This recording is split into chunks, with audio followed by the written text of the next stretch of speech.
देखिए, जैसे पिछली वीडियो में मैंने बात करी थी अधिकारों के ऊपर, और हमारे संविधान के बारे में हमारे बच्चों को, नेक्स्ट जनरेशन को पता होना चाहिए, जो कि हमें बड़े कम दिखता है उसका नॉलेज साइड।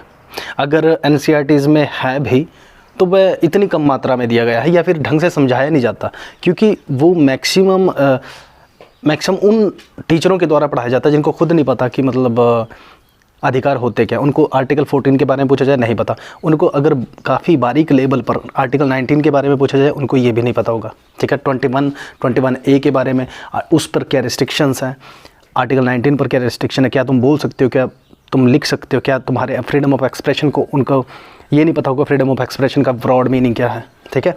और तो ये चीज़ें पता ही नहीं होती, तो आगे क्या डिलीवर करेंगे वो। तो जब मैंने ये बात कही थी, तो उसी के कंटेक्स्ट में एक और बात जोड़ना चाहूँगा। देखिए, जब तक आपको ये चीज़ें नहीं पता होगी तो आप क्या इस बात का डिसीज़न ले पाओगे, और इस बात का क्या आकलन कर पाओगे कि जो आपको न्यूज़ दिखाई जा रही है वो फेक है या फिर रियल है। देखिए, गवर्नमेंट आज कुछ और कर रही होती है और मीडिया कुछ और दिखा रही होती है। हमारे यहाँ ऐसा ही चल रहा है, ठीक है। और गवर्नमेंट की उन बातों को मैक्सिमम दिखाया जाता है जो मार्केटिंग बेस हो, मतलब उसमें हमेशा बस इतना दिखाना हो कि मार्केटिंग का एजेंडा उसमें शामिल हो। उसमें बिल्कुल भी ये नहीं होता कि गवर्नमेंट की थोड़ी बुराई करिए, नहीं। वो बुराई तो देखिए, मीडिया का मैक्सिमम काम, और डेमोक्रेसी में रहते हुए मीडिया का और लोगों का सबसे ज़्यादा जो मेन मोटो है और मेन मोटिव होना चाहिए वो यही है कि सरकार की जो नीतियाँ हैं उनकी आलोचना करें, जबकि ऐसा नहीं है।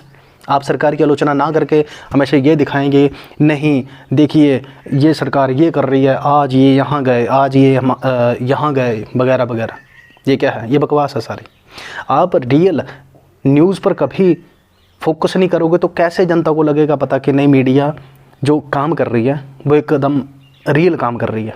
रियल काम तो कभी करती नहीं, ठीक है। इनको ये कभी नहीं पड़ी कि स्कूलों में किस तरह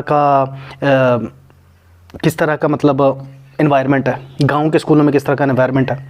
अगर हमारे देश में अगर आप पढ़ाई में असमानता देखना चाहो तो कभी गांव के स्कूल को देखो और फिर शहरों के स्कूल को देखो, कितनी सारी विषमताएं हैं, ठीक है। जब तक हम इन विषमताओं को, इस इनइक्वालिटी को जब तक बीट नहीं कर पाएंगे, ठीक है, इसके आगे नहीं निकल जाते, हमारा देश इस तरह से तरक्की नहीं कर पाएगा। देखिए, अपॉर्चुनिटी तो दी जाती है, अपॉर्चुनिटी अगर सही ढंग से दी जाए तभी हमारे देश का विकास होगा। पैसे खुद ब खुद लोगों के पास आ जाएंगे।